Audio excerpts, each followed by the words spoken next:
Ponto de Vista na TV. Um programa da Associação dos Adesguianos de Uberlândia. Olá, boa noite. Começa agora Ponto de Vista na TV, o programa da Associação dos Adesguianos de Uberlândia. Ao meu lado, Eduardo da Mata Gonçalves, nosso presidente. Obrigado pela presença. Obrigado, boa noite. E do outro lado, Rogério Gonçalves, que não é Luiz nem da Mata, né?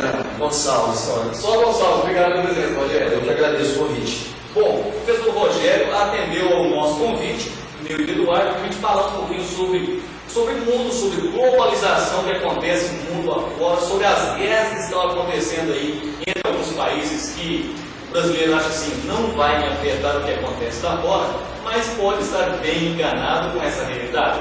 Rogério, a globalização que o mundo inteiro sempre falou, todo mundo sempre fala, ela realmente está existindo ou está meio ainda, cada país olhando para o seu umbigo? Olha, é interessante a pergunta, porque o primeiro passo nosso é saber qual globalização que nós estamos falando. Então, existem vários movimentos, vários processos que nós poderíamos enquadrar como um processo de globalização. Então, quando eu falo de um processo histórico. A globalização ela vem se construindo ao longo de um processo histórico. Então, nós associamos muito a ideia de globalização com os anos 90 para cá, quando houve a queda da União Soviética, a desintegração da União Soviética e a ascensão de um mundo predominantemente capitalista. Então, falamos aí de globalização com mais intensidade, com mais frequência, com esse processo de interligação do mundo. Então, nós entendemos uma globalização a partir desse momento como uma globalização em que você tem um processo de interligação do planeta acelerado pelas tecnologias. Então, a facilidade que você tem hoje de conexão, de fluxo de informações, de serviços. Isso quando a internet funciona. Quando funciona. Mas é um desafio, né, para a gente resolver. Quando você pega uma Coreia do Sul, por exemplo, lá a internet funciona, é a chamada internet mais veloz do planeta. Todos conectados. Hoje vivemos nessa história de conexão. Então, quase todos, pelo menos que têm condições de ter um aparelho, um celular que conecta a internet, um computador, um netbook, um ultrabook, um iPhone, o que seja, um tablet. As pessoas estão conectadas em casa, no trabalho, no dia a dia, no cotidiano. Algumas sociedades do planeta estão mais conectadas. Você tem o caso da Coreia do Norte, do Sul, quando nós falamos da Coreia do Norte, é exatamente o oposto. Lá não temos esse processo de conexão, a gente pode falar um pouquinho dela depois. Mas a Coreia do Sul que eu citei em função de ser uma internet ultra rápida e praticamente todos conectados, com uma visão diferente, se tem do espaço. E quando eu olho para o espaço, eu vejo a economia, a tecnologia e toda a produção que nós fazemos sobre esse espaço. Né? E é uma discussão importante sobre cidades. Mas aqui no Brasil também, você olha a quantidade de aparelhos celulares vendidos hoje, boa parte deles com o serviço de conexão. Então, essa é a ideia que se tem em parte de globalização. Quer dizer, nos anos 90, esse avanço cada vez mais rápido, uma aceleração tecnológica incrível, com velocidade de processamento de dados. Nós comprávamos um computador, já naquela época, na década de 90, eu, por exemplo, comprei o meu primeiro computador em 92. 86. Não, antes, no 86. Então, o que foi acontecendo ao longo desse tempo? E cada qual deve ter a sua experiência, quem viveu aquele momento tem a sua experiência com as tecnologias. Nós buscávamos velocidade. Então, globalização me parece bem associada à ideia de velocidade. Velocidade de processamento de dados, velocidade de deslocamento de um país a outro. Então, se eu falo para você que a globalização ela é um processo em que o mundo vai ganhando uma uniformização, parece que está ficando tudo igual, embora não esteja, então eu tenho que falar dessa tecnologia e dessa velocidade. No final do século XIX, para se cruzar o Atlântico, da Europa para a América, por exemplo, gastavam-se 15 dias. Então, quando você vem ao início do século XXI, por exemplo, o ataque às torres gêmeas. o mundo ficou sabendo numa questão de segundos. Quer dizer, quando você fala da morte de Abraham Lincoln no século XIX, a Europa só teve conhecimento disso 15 dias depois, porque a informação ela era levada de navio, a embarcação. Então escreveu-se uma carta, você que é da área do jornalismo, escreve essa notícia viajou pelo Oceano Atlântico, chegou até a Europa, e só aí, a partir daí, na verdade, que os europeus começaram a saber sobre a morte do presidente Abraham Lincoln dos Estados Unidos. Quando os aviões chocaram contra as Torres Gêmeas, eu poderia, numa comparação, talvez em 15 segundos o mundo tenha ficado sabendo do ataque. Quer dizer, é como se eu estivesse olhando pela janela do meu prédio e vendo um acidente ali embaixo acontecendo naquele momento. Só que a janela que eu olho agora é do computador, é do meu tablet, é do meu celular, e eu vejo informações, acompanho informações praticamente em tempo real. Mesmo porque o pessoal hoje com esses celulares cada vez mais avançados, o pessoal, aconteceu um fato, todo mundo viu, o repórter, todo mundo, não que esteja criticando, mas até se sentindo honrado pelo pessoal estar hoje contando que aquilo é uma notícia, que é um fato. Ele faz a foto ou ele filma e ele posta no seu blog, no seu site, na sua rede de comunicação, e aquela notícia escapole rapidamente e ganha o mundo, talvez antes do que as orações tenham. Ou seja, isso é a globalização. Acontece também lá nos consultórios dentários, mas a globalização ainda vai de buticão. Olha, Gregório, nos consultórios dentários já temos, né? Muito bem evoluído já. Nós temos já várias tecnologias que agilizam e modificam o atendimento dentista. Então facilitou. Facilitou bastante. Entre um dente e outro, dá para postar alguma coisa no Twitter. Com certeza, eu não fiz. Ou no Facebook. Você falou para nós aí da Coreia, o que acontece na Coreia. Vamos estar se abrindo um pouco mais. Dá uma vontade aí que agora você vê que tem telefonia, já pode comprar um carro novo, não precisa ser aquelas carroças de 1950. Então, ainda conectado com a ideia da globalização, então, se nós trabalhamos com a realidade de alguns países, você pensa em globalização muito atrelado a esse desenvolvimento do modelo capitalista. O capitalismo passou por várias fases ao longo da história. Então, mantendo essa linha, nós pensamos no caso de Cuba, o caso da China, o caso da Coreia do Norte, dos países do leste europeu, da antiga União Soviética. Eles tiveram transformações curiosas, interessantes. Então, por exemplo, no caso do leste europeu, quando eu falo leste europeu, estou falando aqui dos países dos satélites da antiga União Soviética. Não que Cuba não fosse, né? Cuba entra nesse grupo do mundo socialista em 1959. A China entra nesse grupo socialista em 1949. Então, são alternativas ao modelo capitalista. Esse pós-Segunda Guerra Mundial é marcado por essa ideia de fragmentação. Seria uma ideia de contrária ao processo de globalização. Então, dividindo o mundo, né? Então, eu tenho lá uma cortina de ferro na Europa, eu tenho um muro de Berlim, eu tenho um modelo político totalmente diferente. Um modelo soviético implantado em outros países, leste europeu, Romênia, Bulgária, Hungria, Tchecoslováquia, que hoje é a Tchecoslováquia, a região da Albânia, Iugoslávia.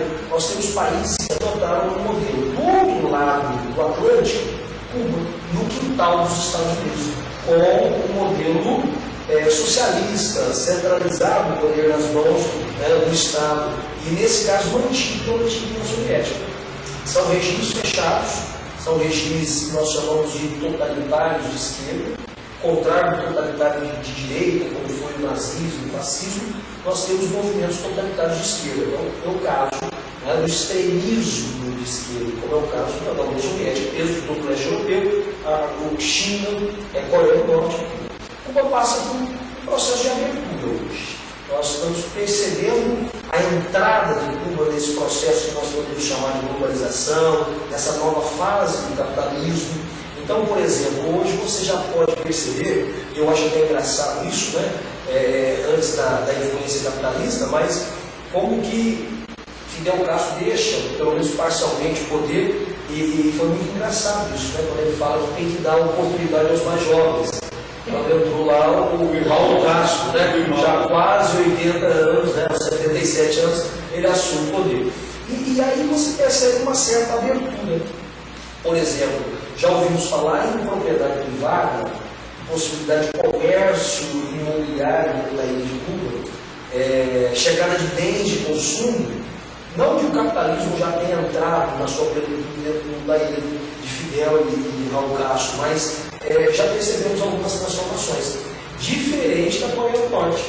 Porque no caso da Coreia do Norte, o falecimento do ditador Kim Jong-il trouxe a figura do seu filho, Kim Jong-un, que mantém, pelo menos em parte, o regime totalmente fechado da Coreia do Norte. Então, assim, Cuba já é um país socialista mais aberto, que tem algumas alternativas já dentro do capitalismo, dentro dessa ideia de globalização, até o acesso à informação, à mídia, é diferente da Coreia do Norte. Por exemplo, na Coreia do Norte você tem 3 emissoras de TV, por exemplo, todas elas do Estado. Não há praticamente acesso da população à cultura externa, filmes, documentários, jornais, há um controle muito rigoroso sobre informação, que é a sua área, a população, que nós sentimos que isso é um elemento importante na democracia, acesso à informação. O norte-coreano não tem esse acesso. Então é difícil visitar a Coreia do Norte, é difícil sair da Coreia do Norte, é difícil ter acesso a informações, não há propagandas, não há vitrines. Então você não tem um modelo capitalista mesmo, com todo esse avanço no processo de desenvolvimento do capitalismo e da globalização, diferente, portanto, de Cuba.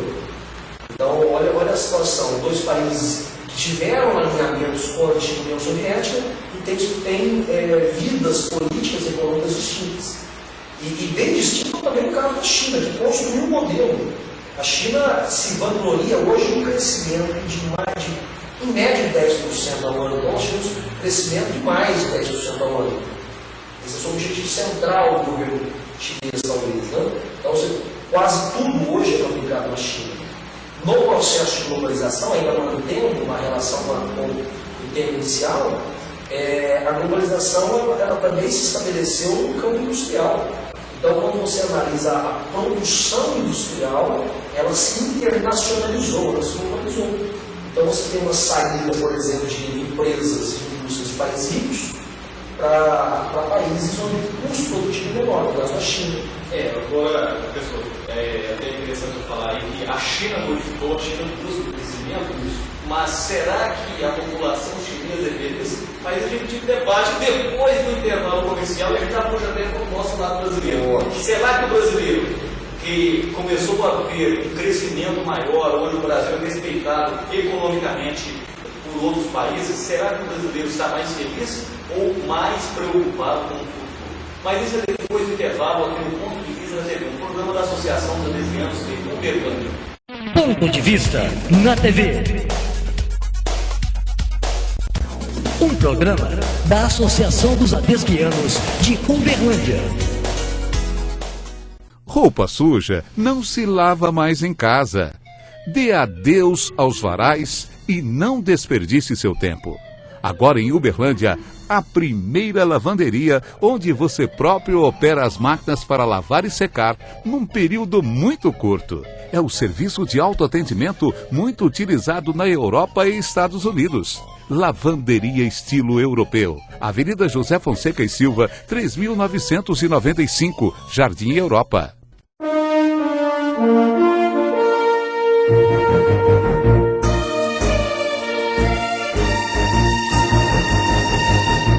Olá, estamos de volta, mais um bloco aqui no Ponto de Vista da TV, um programa da Associação dos Adesguianos de Uberlândia. Ao meu lado, Eduardo da Mata Gonçalves, nosso presidente, e também o professor Rogério Gonçalves, que não é da Mata. Rogério, nós estamos falando sobre essa felicidade. O chinês, será que ele está feliz? Ou seja, a China está aí, quase ultrapassando os Estados Unidos, mas ele é feliz? Então, agora é difícil até dizer. Não tem como falar, ele é feliz ou não, porque você está aqui no Brasil, eles estão lá. Mas nos estudos? Então, é difícil realmente definir essa ideia de felicidade. No entanto, nós estamos falando de um país que tem a maior população do planeta. São mais de 1,3 bilhão de pessoas dentro da China. Então sempre foi um desafio organizar essa população, né? Garantir a todos os seus direitos. Nós estamos falando de um país socialista desde 1949. Naquela época a fome já era um grande problema, quando o Mao Tse-tung assumiu o poder, derrubando o governo do Chiang Kai-shek. Então realmente é um problema, um desafio muito grande. E nós convivemos com várias denúncias de violações de direitos humanos na China. Nós temos a ideia de que realmente não conhecemos a realidade do loco na China, mas sabe-se por meio de notícias das desigualdades sociais, embora seja um país socialista, desigualdades sociais, políticas que realmente são arbitrárias, né, que realmente não permitem à população chinesa ter aí a sua vida em termos de democracia, e viver na democracia me dá uma ideia de liberdade, e essa liberdade me dá uma ideia de felicidade. Claro que eu preciso de satisfazer minhas necessidades fundamentais e básicas, no entanto eu preciso também de liberdade. Os países socialistas, os países ditatoriais, embora tenhamos outros partidos, mas ali o poder está nas mãos do Partido Comunista Chinês e o país funciona com esse poder centralizado. Então, do ponto de vista da felicidade, pelo menos do brasileiro, eu acho que não. Eu acho que você tem muito a conquistar na China. Você tem hoje o PIB, que é o segundo maior do planeta, ultrapassando o PIB, como eu te falei no intervalo, da Alemanha e do Japão. Então, hoje nós temos o primeiro colocado no PIB do planeta dos Estados Unidos. Mas quando você olha o IDH dos Estados Unidos, de 2011 para 2012, eles estão entre os 10 melhores do planeta. Isso não acontece com a China. A China é o segundo colocado em termos de PIB do planeta, deve estar em torno de quase 8 trilhões de dólares do PIB da China. No entanto, essa loucura do governo chinês, essa obsessão pelo crescimento, me dá apenas quantidade. É preciso pensar na quantidade do PIB, mas eu acho que é fundamental se pensar na qualidade desse PIB. Como que isso se reverte em garantias à população, os salários.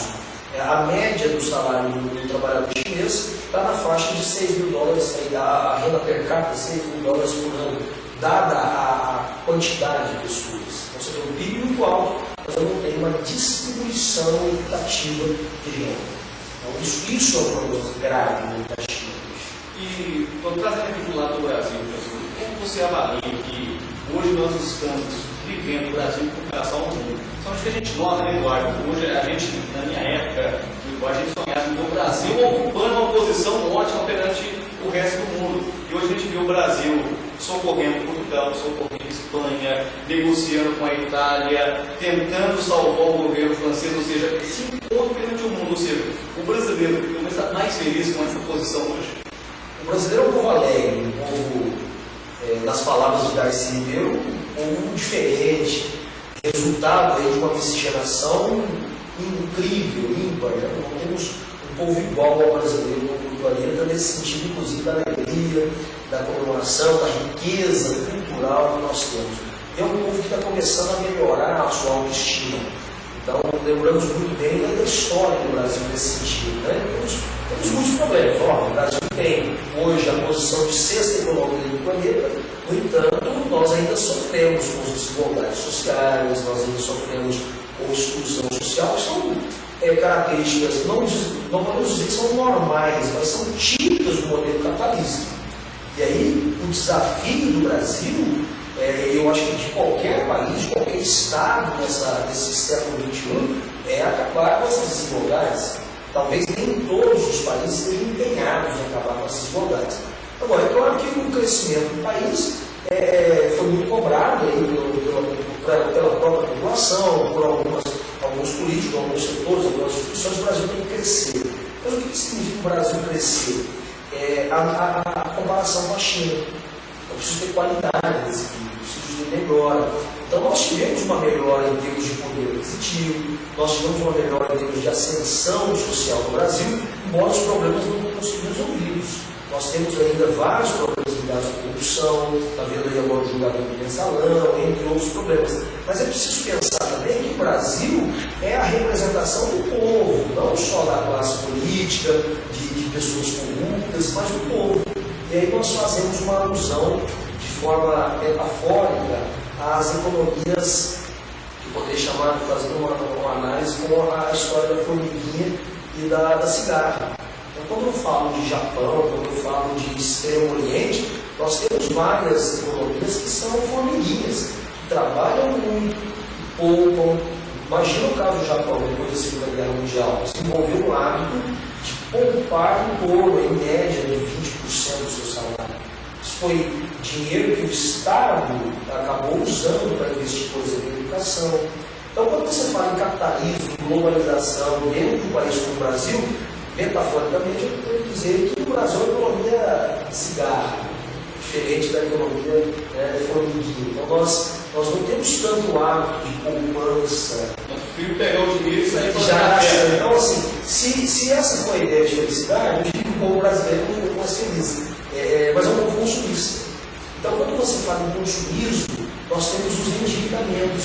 E nessa mesma proporção, o Brasil não consegue crescer muito. Tanto porque não se faz, não é igual a China, o foco é o crescimento. Então, eu faço uma cidade ou 10 cidades por ano, que não são habitadas, como eu falei das cidades fantasmas, no intervalo.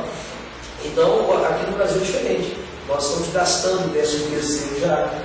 Muitas vezes o indivíduo, o cidadão brasileiro vai lá e faz o adiantamento do seu 13º, parcela conta em cartão de crédito. Então, vive-se um cotidiano marcado pela rotatividade de créditos, pelas dívidas. E quando você coloca isso no macro do Brasil inteiro, pensa como que é o reflexo disso em termos de crescimento. Nós não temos, para crescer, nós não temos infraestrutura do tipo brasileiro. Mas o Eduardo, ele falou do consumismo. Mas não seria que talvez esse consumismo brasileiro estaria segurando essa economia? O que você acha? Será que seria? Porque o brasileiro consome e ao mesmo tempo ele troca de celular toda semana, ele está querendo comprar. Mas pelo endividamento do brasileiro, quanto está? O brasileiro ainda pensa pouco que ele vai gastar, que ele vai pagar de juros, ele acredita mais na felicidade dele agora no momento com o celular novo na mão, com o netbook no colo, o notebook ali, o computador encostado na sua mesa, do que ele vai pagar, galera. Talvez seja isso que esteja segurando essa economia. Pode ser que esteja criando uma bolha, mas talvez o consumismo do brasileiro é que esteja nesse momento segurando realmente essa economia do O país. endividamento brasileiro não é aquele crédito consignado. Mesmo que o consignado está atrelado ao salário. Exatamente. O salário vai receber o quê? Por isso que o juros ainda é mais baixo. E em todos os níveis, professores, militares, Aposentados. principalmente. Então, mas esse é um modelo interessante que deve ser questionado sobre vários ângulos.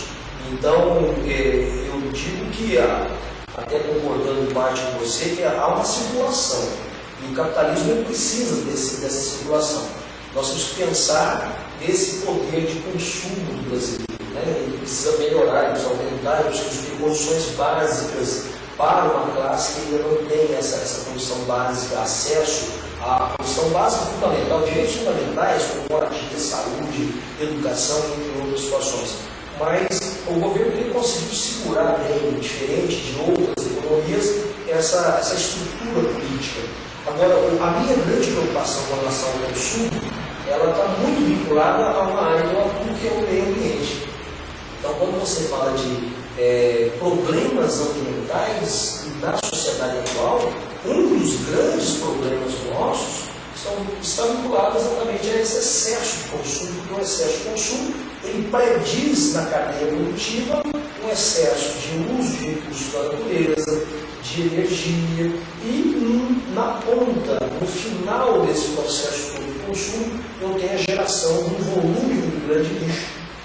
E o Brasil, embora tenha uma reciclagem muito boa, por exemplo, de latas de alumínio, mas essa lata de alumínio está vinculada não a uma consciência ambiental, está vinculada a uma questão econômica, porque a bauxita, que é a rocha da qual eu retiro o alumínio, ela é uma rocha, primeiro que para retirar essa bauxita, esse alumínio da bauxita, eu tenho um gasto de energia muito grande, eu tenho uma pequena concentração do alumínio nessa bauxita, então os problemas ambientais do extrativismo são altíssimos, com gasto de energia e, portanto, também de dinheiro. Então eu reciclo por causa da questão econômica e não da consciência ambiental. Então é preciso conciliar o consumo, o uso dos recursos naturais com a questão ambiental. Eu diria que é necessário compatibilizar. Como fez a indústria da celulose, ou seja, hoje já não se desmata mais matas virgens para se fabricar o papel. Ou seja, todo o fabrico do papel hoje está atrelado a florestas renováveis, a florestas preparadas para isso. Enquanto muitas pessoas acreditam que se derruba a árvore para fazer o papel no Brasil, isso já foi quebrado há muito tempo. E alguns ambientalistas ainda pensam, ou alguns publicitários ainda pensam, que quando se derruba a árvore no Brasil é para se fazer papel. E a imprensa já sabe muito bem disso, que não é por aí, viu, professor? Exatamente. Inclusive, o nosso grande problema ambiental aqui relacionado ao desmatamento tem muito mais a ver com a pecuária, a agricultura dessa região centro-oeste e norte do Brasil, do que propriamente com a indústria do papel. Principalmente o Estado tem um papel muito importante, né, desse cenário todo, com toda a legislação ambiental. Nós temos um histórico de legislação ambiental que não é, pelo menos até a década de 80, não é tão interessante quanto isso da proteção ambiental. Mas depois da década de 80, com a edição da Lei 6928, que é a lei que estabelece a política nacional do meio ambiente no Brasil, dando as diretrizes dessa preservação. Até 80 o Brasil estava preocupado em atrair indústrias, Exatamente, em trazer ou seja, os maquinários do país, ou seja, fazer o país crescer tecnologicamente. Depois, em 1980, quando os generais deixaram o poder, falou, agora é a hora dos civis começar a repensar. Essa questão ela foi muito clara, mesmo porque, na verdade, a Lei 6938 editada, em 81 ainda no governo militar, ela decorre da Constituição de 67, né? A Constituição Militar. Então nós temos um saldo importante, eu acho que tanto o governo de Getúlio Vargas quanto o governo militar entra nesse saldo histórico aí, mas só por causa das constituições de 34, 37, depois a Constituição de 67, nós tivemos uma pequena preocupação ambiental já. Foi fundamental para nós, embora a participação do Brasil na Conferência de Estocolmo em 72 não tenha sido das melhores nessa linha. Nós queríamos trazer a indústria, nós queríamos ser concluídos, exatamente porque se representava o crescimento econômico. Mas a Lei 6938 deu toda essa diretriz e nós referendamos isso para a Constituição de 1988. Quer dizer, nós separamos ali o artigo 225, que traz uma inovação ambiental para nós. Isso foi muito interessante. Claro que ainda tem muito que se fazer. Nós estamos começando, né? Mas ali eu trago a ideia da sustentabilidade, eu renovo todo esse arcabouço de legislação ambiental no sentido de garantir aí uma proteção ao meio ambiente. Claro, ainda temos muito que fazer nesse sentido, mas principalmente se tratando de meio ambiente urbano, em que hoje nós podemos falar que, segundo o IBGE, no último censo, são mais de 80% de pessoas vivendo no ambiente urbano. Isso traz uma série de problemas vinculados a essa discussão que nós tratamos agora, da questão do lixo.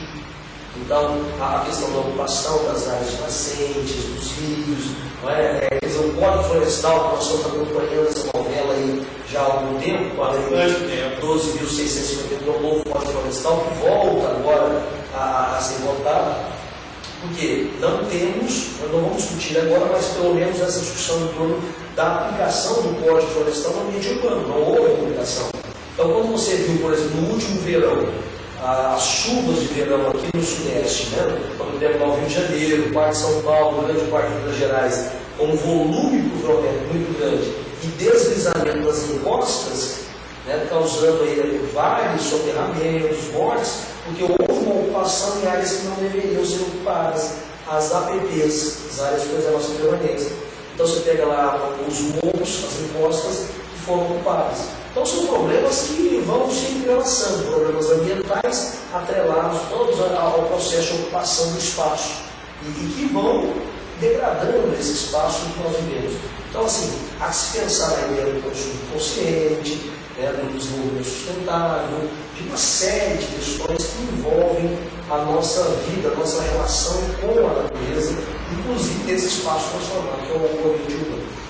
Eduardo, o nosso programa está chegando ao final e até enquanto o professor falava que eu pensei que a gente discutir, trazer o Rogério aqui para a gente discutir um tema que é tão gostou-se de falar, né? Brasil, um país administrado e que vive sob as leis de códigos e estatutos. Rogério, muito obrigado pela presença do programa de hoje. Eu que agradeço ao convite, é uma honra participar com vocês nessas atividades. Eduardo, muito obrigado pela presença. Também agradeço, muito obrigado, Márcio. Eduardo Luiz Amado Gonçalves aqui à minha esquerda, o nosso presidente, e também o Rogério Gonçalves aqui, o nosso professor, que nós discutimos um pouco sobre globalização, felicidade na China e também um pouco do Brasil. E no próximo programa nós vamos falar sobre o Brasil, um país administrado através de estatutos e códigos, e as leis dele ficam sendo administradas pelos congressistas que não param de brigar, inclusive, para estatuto. Ponto de Vista na TV, um programa da Associação dos Adesvianos de Uberlândia, termina por aqui. Um abraço, até o próximo programa. Ponto de Vista na TV. Um programa da Associação dos Adesguianos de Uberlândia.